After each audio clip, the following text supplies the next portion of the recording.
صقور الجو العربية تقدم لكم ملحمة من ملاحم صقور الجو أبطال القوة الجوية العراقية، والتي أصبحت درساً بليغاً في التحدي والاستئثار للتغلب على أعتى التقنيات التي جاء بها الغزاة الأمريكان في حرب عام 1991.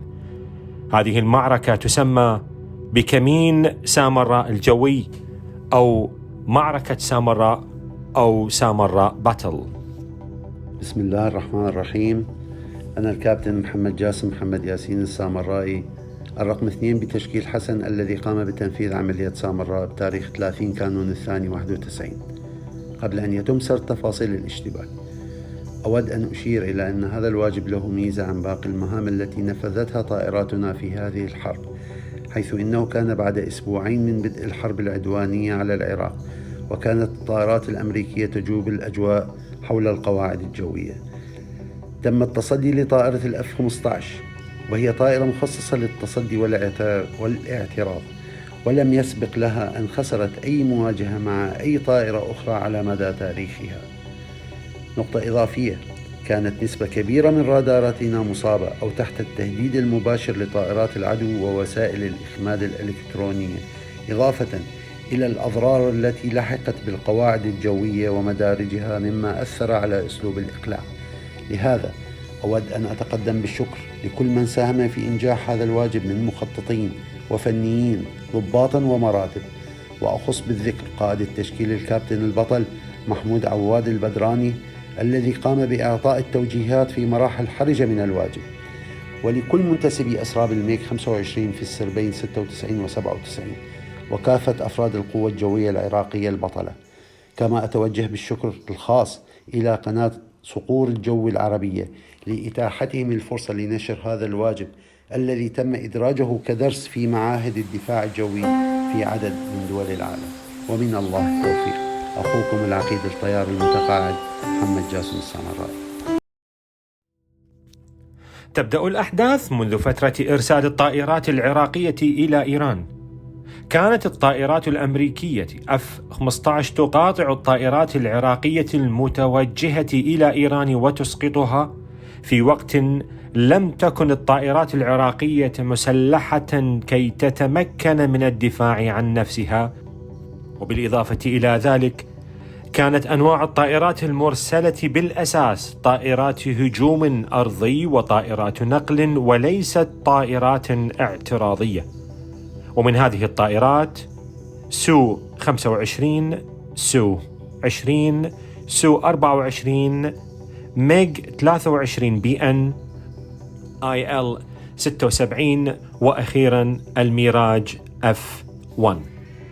وعند النظر بتمعن سنجد أن جميع الطائرات قد أسقطت بصواريخ رادارية AIM-7M، أي حتى الطائرات غير المسلحة والتي لا تمتلك مؤهلات القتال الجوي بشكل جيد، أو حتى معدومة مثل طائرات النقل، وجميعها تم التعامل معها من مسافات بعيدة BVR من دون أي مجهود. لذلك وبشكل لا يعطي مجال للشك، انتهز الأمريكان هذه الفرصة لرفع سجل الانتصارات الجوي لطائرات F-15 لتظهر فيما بعد على أنها الطائرة الفولاذية والأفضل وبدون أي منافس. وبناء على ذلك خططت قيادة القوة الجوية العراقية لإسقاط الطائرات الأمريكية F-15 بأسلوب الكمائن، وذلك بسبب الفرق بين عدد الطائرات الأمريكية المتواجدة في سماء المعركة والتكنولوجيا المتوفرة في ذلك الوقت. وفي يوم 28 من كانون الثاني عام 1991 استدعت قيادة القوة الجوية نخبة من الطيارين العراقيين على طائرات ميج 25 PDS وميج 25 PD من السرب 97 في قاعدة تموز في الحبانية، والسرب 96 من قاعدة القادسية الجوية في البغدادي. ويجدر الإشارة إلى أن طائرات ميج 25 PDS هي ليست الأكثر تطوراً أو تقدماً، حيث تم تطويرها وتعديلها لاحقا في الاتحاد السوفيتي، لكنها لم تصل إلى مستوى القدرة القتالية لطائرة الميغ 25 بي دي. تم استدعاء الطيارين إلى بغداد في قيادة القوة الجوية العراقية الكائنة في المنصور لشرح وتوضيح الخطة والأخذ برأي الطيارين وتعديل الخطة إذا استوجب الأمر. لكن الاجتماع تم في المقر البديل لأن مقر القيادة كان مهدم جراء القصف الأمريكي.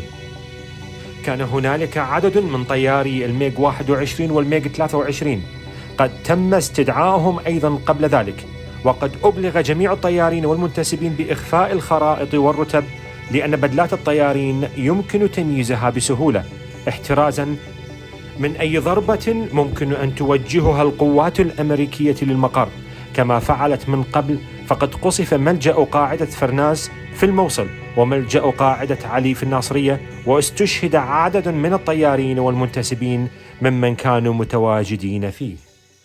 تم جمع الطيارين في قاعة مخصصة لدراسة الواجب المكلف وبدء شرح المهمة على خارطة جدارية. في ذلك الوقت كان المتحدث اللواء الطيار كمال عبد الستار. كان ملخص الواجب كما يلي: حسب مراقبة ومتابعة الدوريات لطائرات الF-15 الأمريكية، تقوم هذه الطائرات بدوريات المراقبة للشريط الحدودي مع إيران لإسقاط أي طائرة تحاول العبور. بالإضافة إلى ذلك، تم حساب مدة الدورية والوقت ما بين تبديل التشكيل بآخر. وبعد الخوض بتفاصيل الدوريات الأمريكية المحتملة وساعات وأوقات الهجوم والقاعدة الجوية المرشحة لتنفيذ الواجب والمنطقة التي يتم تنفيذ الواجب فوقها وكيفية التواصل مع الموجه الأرضي الرئيسي والبديل رقم 1 ورقم 2، تم التوصل بعد التعديل مع الطيارين العراقيين على الخطة إلى ما يلي: أن يكون تنفيذ الواجب خلال النهار، أن يكون الواجب بالتناوب مع سربي القادسية والحبانية، والمنطقة المقترحة للاشتباك أن تكون ما بين مدينة ديالا ومدينة سامراء. حصلت الموافقة المرة الأولى والأخيرة إعطاء كامل الصلاحية لمن يقوم بتنفيذ الواجب بالتحليق فوق أي جزء أو أي مكان في العراق وحتى القصر الجمهوري إذا اقتضت الضرورة، وهذه الصلاحية لم تعطى لأي طيار في تاريخ القوة الجوية العراقية. كانت تحضيرات الخطة كما يلي: أن تكون طائرتين في حالة استعداد لتنفيذ الواجب خلال فترة زمنية معينة من النهار، أن يكون استعداد الطيارين في مقرات بديلة بعيدة عن مقر السرب وملاجئ الطائرات. تم الاتفاق على تسمية قائد التشكيل بحسن 1 والرقم 2 بحسن 2. يتم متابعة الأهداف الجوية المعادية ومراقبة تحركاتها حتى قرب انتهاء مهمة المراقبة المكلفة بها، حيث تكون قد استنفذت وقودها تقريبا قبل وصول التشكيل المعادي الآخر إلى منطقة الاشتباك، أي استبدال الدورية بأخرى. يبدأ الهجوم عليهم بطائرتي ميغ 25 من جهتين، تقلع كلا الطائرتين في نفس الوقت وتتوجه بسرعة قتالية عالية نحو أهدافها، وفي مرحلة ما من التوجيه ينفصل التشكيل فتتوجه إحدى الطائرات إلى ديالا بينما تتوجه الأخرى إلى سامراء، ويبدأ الطيارين بالهجوم من محورين وكل على حدة ومن جهتين مختلفتين لضمان مساحة كافية للمناورة لكلا الطائرتين ووضع الطائرات الأمريكية في كماشة. وبعد الانتهاء من شرح كل التفاصيل، طلب من الطيارين تسمية هذا الواجب، حيث اقترح النقيب محمد جاسم السامرائي تسمية هذا الواجب بعملية سامراء.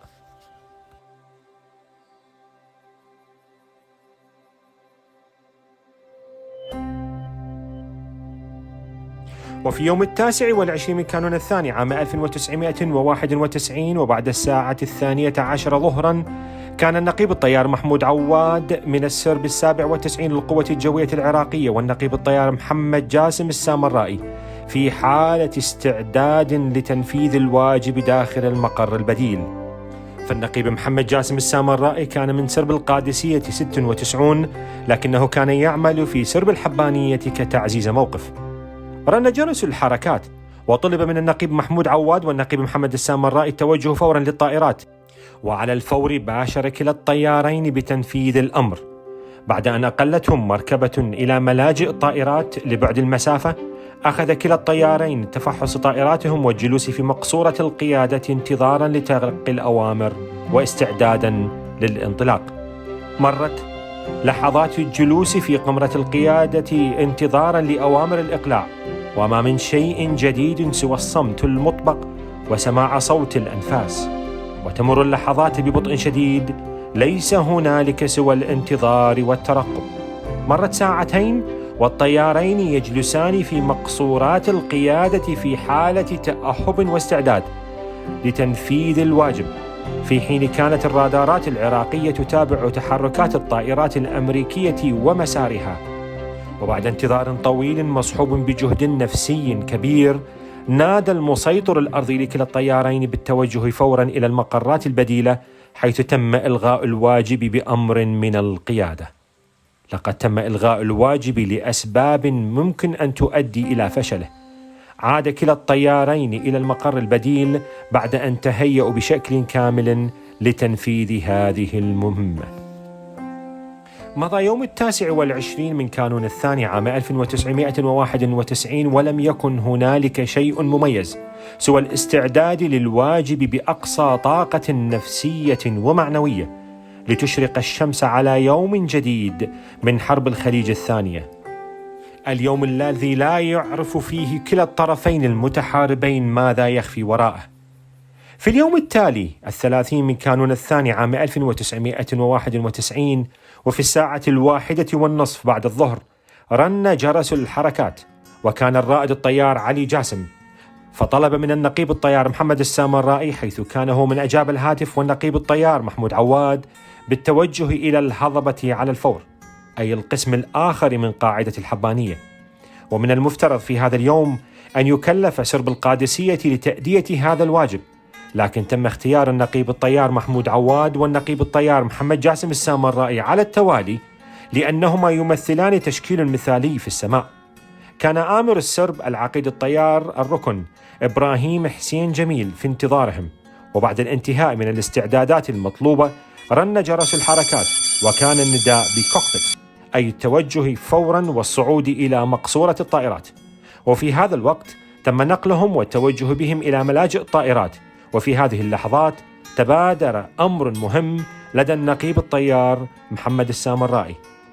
الإقلاع سيكون عن طريق المدرج تاكسيواي الذي يربط بين المدرج الرئيسي وملاجئ الطائرات، لأن المدرج الرئيسي متضرر ولا يمكن استخدامه، وطريق التاكسي ضيق ولا يسمح بإقلاع طائرتين كبيرتين بهذا الحجم في نفس الوقت.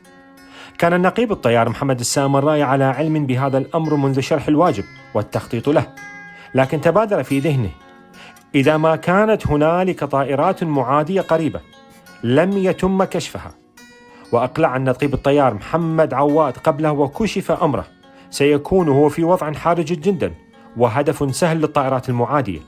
لذلك طلب النقيب الطيار محمد السامرائي من قائد التشكيل النقيب الطيار محمود عواد أن يعطي فترة زمنية أطول قدر المستطاع عند الإقلاع أولا، ليكسب سرعة كافية وتكون الفترة قصيرة جدا بين إقلاع قائد التشكيل رقم 1 والنقيب الطيار محمد السامرائي رقم 2، وبذلك يكون قد أمسك السماء بفارق ثوان فقط. وإذا ما تم كشفهم سوف لن يكون في وضع خطر ويستطيع الدفاع عن نفسه طالما هو بعيد عن المدرج ولديه سرعة. وافق قائد التشكيل النقيب الطيار محمود عواد على هذه الفكرة، وتم الاتفاق مبدئيا على تنفيذها. وبعد صدور الأمر بالإقلاع اتجه قائد التشكيل أولا بطائرته على التاكسيواي لينبثق بكل قوة لهب الاحتراق الخلفي من محركات الميغ 25 العملاقة، وينطلق بكل سرعة مخلفا وراءه هالة كبيرة من الغبار والتراب المنبعث من طريق المدرج بسبب الحارق الخلفي. بعدها لاحظ النقيب الطيار محمد السامرائي طائرة قائد التشكيل ترتفع من خلف الغبار متوجهة نحو السماء. تبادر إلى ذهنه أن قائد التشكيل قد نسي الاتفاق. الآن أصبح النقيب الطيار محمد السامرائي في وضع أكثر صعوبة، إذ كان عليه في البداية الانتظار لنصف دقيقة كي يقلع خلف قائد التشكيل، والآن أصبح مجبرا أن ينتظر لدقيقة إضافية أو أكثر بسبب رداءة الرؤية على المدرج. وبدون شك بعد أن أقلعت الطائرة الأولى فقد تم كشفها، لذلك كانت الطائرة الثانية على الأرض الهدف المحقق للعدو. وعلى الفور توجهت محركات الميج 25 للنقيب الطيار محمد جاسم السامرائي ليشق طريقه من خلال سحابة الغبار، ومن ثم تعانق أجنحة طائرته العملاقة السماء. رفع النقيب الطيار محمد السامرائي عجلات وقلابات الطائرة وحافظ على ارتفاع 20 متر فوق المدرج، وانطلق بسرعة عالية وصلت بعد عدة ثواني إلى 1000 كيلومتر في الساعة، والارتفاع يزداد ببطء، ووصل إلى ارتفاع منخفض لا يزيد على 100 متر، ليدوي صوت طائرته كل أرجاء منطقة الخالدية بعد أن مر فوقها بارتفاع منخفض. بدأ النقيب الطيار محمد السامرائي يشاهد قائد التشكيل من خلال الأثر المتكاثف The Trail المنبعث من خلف طائرته، ثم أبلغ قائد التشكيل بكلمة Contact أي مشاهد بصريا، لكن لا زال هنالك فرق بالمسافة بين الطائرتين في حين كانوا على خط مستقيم باتجاه مدينة سامراء. حينها سيفترق كل منهم باتجاه آخر كما هو متفق ضمن الخطة. وكانت طائرة الرقم 2 لا تزال تتسلق إلى ارتفاع 9 كيلومتر، وكان هذا سباق مع الزمن كما هو سباق مع الهدف. خلال هذه اللحظات طلب قائد التشكيل التحويل من القناة المحلية إلى القاطع الأرضي الأساسي رقم 1، لكن لم يكن هنالك أي جواب. تم التحويل على قاطع الموجه الأرضي الاحتياطي وتمت الإجابة، وهنا بدأت الأحداث تتسارع بشكل يخرج عن الإطار المخطط له. فجأة نادى القاطع الأرضي: حسن 1 هدف معادي الاتجاه 90، وهذا تقريبا في المنطقة ما بين بلد وسامراء.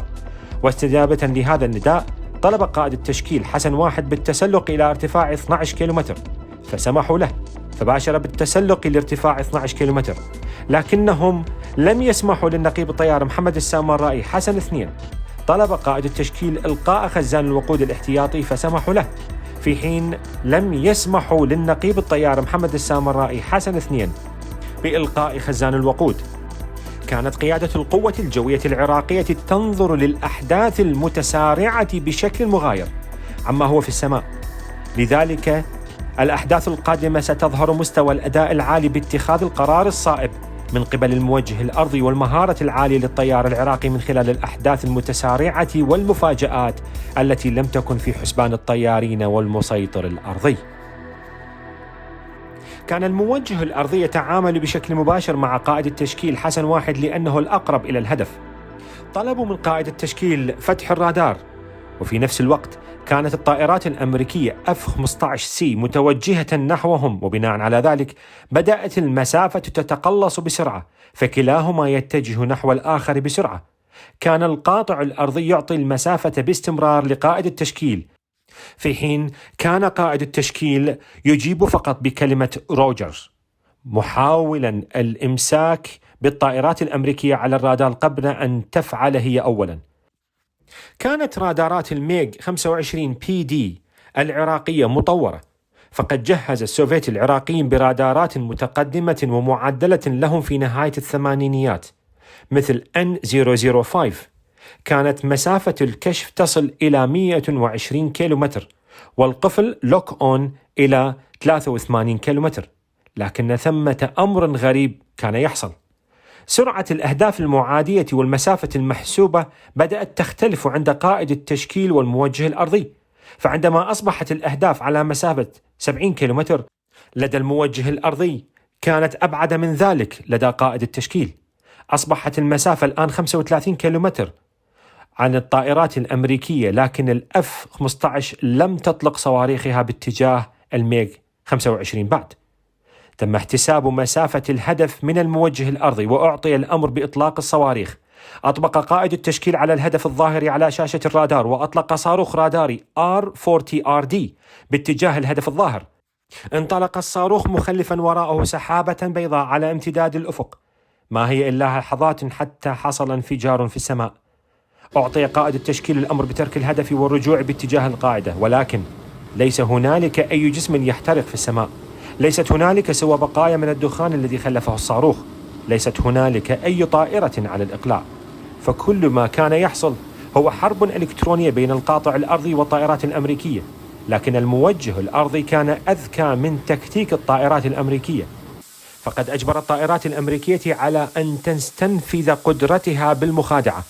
والآن أصبح واضح على شاشة الرادار ما هي الأهداف الحقيقية وما هي الأهداف الوهمية. ما استخدمته الطائرات الأمريكية هو ما يطلق عليه بالميكانيكال جامبينج، جهاز محمول على بدن الطائرة من شأنه عكس أو إعادة عكس طاقة الإشارة الصادرة من رادارات الخصم على نطاق المشغل. لهذا السبب حصل اختلاف في قياس المسافة لدى الموجه الأرضي وقائد التشكيل، فإشارة مسك الهدف لدى طائرة ميغ 25 هي 83 كيلومتر، لكن الأهداف ظهرت بمسافة أقرب لدى الموجه الأرضي. والأمر بإطلاق الصاروخ من الموجه الأرضي كانت الغاية من إزالة الستار من على الهدف الوهمي وكشف الهدف الحقيقي. جاء الآن دور النقيب الطيار محمد جاسم السامرائي حسن 2 بعد أن طلب الموجه الأرضي من قائد التشكيل العودة. كان نقيب الطيار محمد السامرائي في المكان المناسب، حيث كان يغير اتجاهه مع قائد تشكيله، فاتصل به القاطع الأرضي وطلب منه العودة والتوجه نحو الاتجاه 90 درجة. الآن كل ما تم التخطيط والإعداد له أصبح حقيقة. ما هي إلا لحظات فاصلة وتلقى النقيب الطيار محمد اتصال من الموجه الأرضي بأن الهدف يبعد 70 كيلومتر. فتح النقيب الطيار محمد رادار طائرته الميغ 25 وشاهد الأحرف PP على شاشة الرادار، وهي مختصر لمحاولة التشويش الإيجابي باللغة الروسية. وكان رادار طائرته الميغ 25 PD يقوم بمسح التشويش ومعالجته في نفس الوقت. فتح النقيب الطيار محمد السامر رادار الطائرة، وهنا المفاجأة، كانت الأهداف تبعد فقط مسافة 45 كيلومتر عن رادار طائرته. عندها حصل القفل مباشرة وتشغيل المتابعة. هذه الأحداث حصلت في غضون ثوان فقط. اتصل النقيب الطيار محمد مرة أخرى بالقاطع. الهدف 40، أعطني موقع حسن 1. لم يكن النقيب الطيار محمد السامرائي يرى قائد التشكيل محمود عواد، وكان يخشى أنه قد أقفل برادار طائرته عليه بعد أن فقد أثره بصريا وراداريا حينما طلب منه الموجه الأرضي بالتحول 90 درجة، رغم أنه قام بالتمييز. القاطع الأرضي الهدف 50، النقيب محمد الهدف 30، أعطني موقع حسن 1. القاطع الأرضي الهدف 40، النقيب محمد الهدف 20. وعلى الفور فتح زر الأسلحة استعدادا لإطلاق الصاروخ ورفع الغطاء عن زناد الإطلاق. رفع النقيب الطيار محمد السامرائي عيناه نحو الأفق ليتحقق من دقة قراءة الرادار، وإذا بطائرتين F-15C أمريكية بلونها الفضي متوجهة بسرعة وبشكل جانبي مع مسار طائرته من اليمين إلى اليسار، وهي تلقي مشاعل حرارية. صرخ النقيب محمد: Visual Contact، هدف مرئي، Fire F-15، إطلاق، ليهتز معها جناح طائرته الأيمن ويطلق صاروخ R40RD راداري باتجاه الطائرات الأمريكية F-15C. اتجه الطائرة بسرعة نحو الطائرة رقم 2 نمبر 2 من التشكيل الأمريكي التي كان يتابعها ويحاول الإمساك بها على الرادار منذ البداية. ابتعدت كلا الطائرتين عن الأخرى لتجنب الصاروخ لحظات لينفجر من قرب الطائرة رقم 2 من التشكيل الأمريكي، متسبب بضرر في الرافع والمحرك الأيسر للF-15C. استمر قائد التشكيل الأمريكي المضي بطريقه، ومن الغريب أنهم لم يكونوا على علم أين هي طائرة الميغ 25. ناور النقيب محمد بطائرته الميغ 25 خلف الF-15C على الفور، واقترب منه بمسافة 350 متر إلى 400 متر، لكن كان هنالك فرق في الارتفاع بين الطائرتين. حيث كانت الطائرة الأمريكية يزيد ارتفاعها 50 مترا عن طائرة النقيب محمد وبسرعة 900 كيلومتر بالساعة، بينما كانت سرعة النقيب الطيار محمد الميغ 25 تقارب 1.5 ماخ منذ بداية الانقضاض على الهدفين، وفرق الارتفاع هذا أعاق عمل الصاروخ الحراري R-60 الذي كان يحاول جاهدا متابعة الهدف، لكن الهدف أصبح خارج مدى الصاروخ، وهذا كان من حظ الأمريكان، وإلا كادت أن تكون الF-15 في وضع لا تحسد عليه إطلاقا إذا ما أسقطت طائرة ميغ 25 لوحده من غير إسناد لزوج من طائرات الF-15 بطلعة واحدة. وهنا فإنه من المحتمل أن يكون قائد الطائرة المصابة قد أبلغ قائد التشكيل عن وجود ميغ 25 خلفه، فمن المستحيل أن يشاهد الطائرة من خلفه بهذه الزاوية، وإذا كان قد انتبه إلى الرادار عن وجود هدف معاد خلفه لما استمر بالمضي قدما في طريقه طول هذه الفترة. استمر النقيب محمد بالتوجه نحو الهدف بسرعة قتالية عالية، وقد أبلغ قائد التشكيل بوجود طائرة من خلفه، وعليه سحب قائد الF-15 طائرته إلى اليسار بدوران حاد ليمر من أسفل جناحه الأيسر النقيب محمد بسرعة البرق. التفت كلا الطيارين ليشاهد بعضهما الآخر، لكن لم يستطع قائد الطائرة الأمريكية حتى تمييز نوع الطائرة التي مرت بقربه. أصبح الآن كلاهما في نفس اتجاه الدوران، لم يكن هنالك متسع من الوقت بالكاد، كلا الطيارين يلتقطون أنفاسهم بدون إذن. ألقى النقيب محمد خزان الوقود الاحتياطي وانطلق بسرعة إضافية عالية، وعيناه على جهاز التحذير، وبلمح البصر أضاءت جميع مصابيح التحذير ال44 محذرة من خطر القفل والإطلاق. وبالفعل أطلق قائد الF-15 صاروخ باتجاه طائرة النقيب محمد، لكنه كان مستعدا تماما لهذه اللحظة، واستجابة لهذا التحذير سحب طائرته بقوة باتجاه معاكس، على أثرها تم كسر القفل والتملص من الصاروخ. لم يلتقط أنفاسه بعد، وإذا بقفل آخر أحكم على طائرته وأطلق صاروخ آخر باتجاه النقيب محمد، فكرر سحب الطائرة بأقصى طاقتها ليتجنب إصابة الصاروخ الثاني والإفلات منه. لحظات ليشاهد خيوط بيضاء في السماء خلفتها الصواريخ التي أطلقت عليه. والآن أصبح من اللازم عليه أن يلحق بقائد التشكيل حسن واحد والعودة إلى القاعدة، في حين ترك قائد التشكيل الأمريكي بينغو فيول، ومن السهل العودة والاشتباك معه. وهنالك حقيقة مهمة لم يخبر بها الطيارين العراقيين، ألا وهي وجود تشكيل رباعي من طائرات الF-15 الأمريكية بالقرب من الكيلو 160، لكن هذه الدورية كانت وظيفتها متابعة صواريخ سكود العراقية على الأرض وليست الطائرات العراقية. لم يكن أمام النقيب محمود عواد قائد التشكيل والنقيب محمد السامرائي سوى 80 كيلومتر تبعدهم عن القاعدة. كان يجب على الطيارين العراقيين تقليل من سرعتهم للهبوط، في حين أن الطائرات الأمريكية كانت تتسارع للانقضاض عليهم. والآن توجب عليهم التوجه نحو القاعدة بسرعة سوبر سونيك سبيد، سباق مع الزمن مرة أخرى. وكما حصل في بدء الأمر، قائد التشكيل محمود عواد وصل أولا، إلا أن النقيب الطيار محمد عائد إلى القاعدة بسرعة عالية، فتوجه بطائرته مباشرة نحو الفاينل، لكن طائرة النقيب محمد السامرائي لا زالت تحتفظ بنصف الوقود، رغم أنه بدأ بتفريغه بدقائق قبل الوصول إلى القاعدة بواصلة النوزل، فقرر الهبوط بمسافة أمينة عن قائد التشكيل. بدأ قائد التشكيل بفتح القلابات وتنزيل عجلات الهبوط لاندنج جير، متوجه نحو طريق تاكسي واي، والنقيب محمد يتبعه بطائرته، والطائرات الأمريكية لا تبعد سوى دقيقة ونصف أو أقل من ذلك. وفي اللحظات الأخيرة قرر نقيب الطيار محمد السامرائي الهبوط على المدرج الرئيسي رغم الأضرار والإصابات الحاصلة فيه، كي يبعد أي خطر ممكن أن تسببه طائرته لقائد التشكيل. لامست عجلات قائد التشكيل الأرض في حين اقتربت الطائرات الأمريكية من القاعدة، وبدأت تشاهد كلا الطائرتين الميغ 25 وهي في طريقها للهبوط. لم تستطع الطائرات الأمريكية القفل على طائرة النقيب محمد السامرائي بسبب ارتفاعه المنخفض جدا، ولم يكن يعلم إذا ما أغلقت الطائرات الأمريكية صواريخها على طائرته أم لا. فعند فتح قلابات الطائرة وإنزال عجلات الهبوط تلقائيا تطفأ أجهزة الرادار والتحذير معا.